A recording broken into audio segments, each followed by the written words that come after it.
ચીનની કહાની લઈને જે તમે આગળ રેકોર્ડિંગમાં સાંભળ્યું એ પ્રમાણે અને બહુ ખતરનાક કહાની છે, કેમ કે આ કહાની સાંભળી એટલે મારા પણ રૂવાડા ઊભા થઈ ગયા અને રોમે રોમની અંદર કેમ જાણે ડર ફેલાઈ ગયો એવું લાગ્યું, કેમ કે આ કહાની જેટલી ખતરનાક છે. તો મિત્રો હું બહુ જાજી વાર નહીં લગાડું અને તમે પણ જો આવી કહાની તમારી પાસે હોય તો આપણને ઇન્સ્ટાગ્રામની અંદર મેસેજ કરજો, જેથી કરીને હું તમારી પણ કહાની રિવીલ કરી શકું.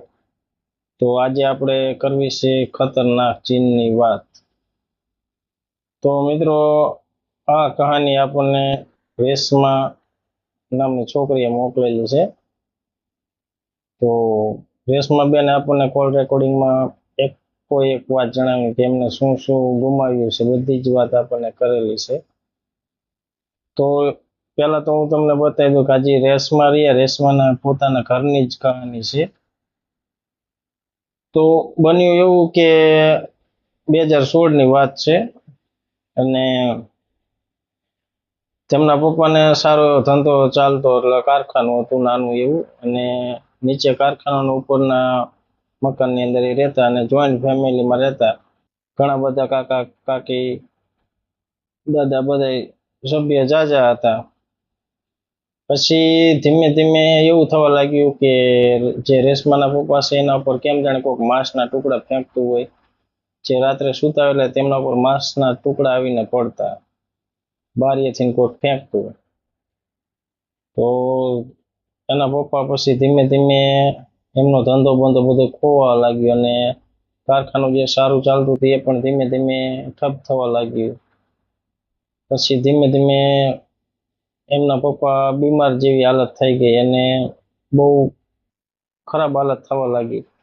પછી થયું એવું કે કારખાનું બંધ થઈ ગયું અને બધી રીતે પરિસ્થિતિ ખરાબ થવા લાગી. એટલે લેણદારો હતા એ લોકો બધા પૈસા માંગવા આવતા અને એટલામાં જે રેશમાના કાકા હતા એમના પત્ની, એમને કાંઈક તકલીફ થઈ જેથી કરીને એમનું મોત થઈ ગયું હતું. પછી થોડોક ટાઈમ થયો એટલે એમના કાકાને જે બાળકી એક હતી એને સાચવવા માટે બીજા લગ્ન કરાવી દેવામાં આવ્યા.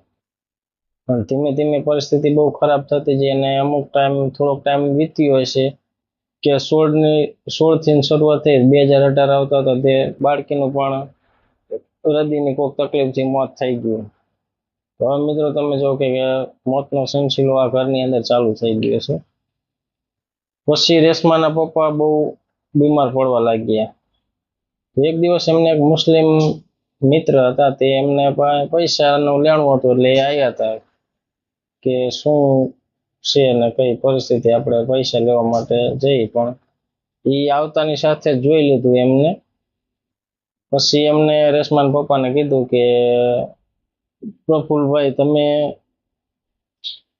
તમારા ઉપર કામણ કરવામાં આવેલું છે, તો તમે મારી પત્ની પાસે આવજો ને.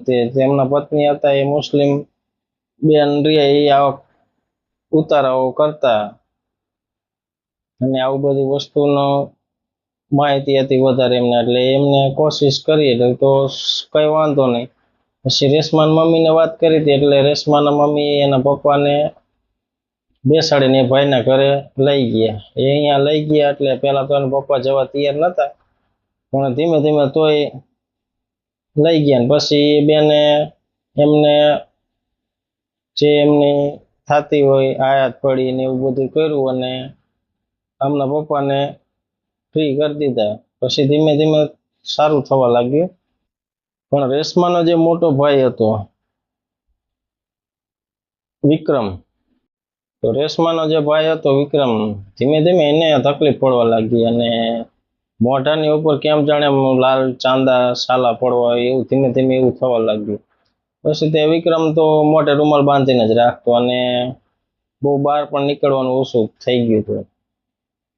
ધીમે ધીમે વિક્રમની તબિયત બહુ ખરાબ થવા લાગી અને ઘરની રૂમની બહાર જ નહોતો નીકળતો. મિત્રો સાંભળજો, સાચી કહાની જે આપણે અહીંથી શરૂ થાય છે. પછી જે હતા પ્રફુલભાઈ, તે આજે એમને બેનને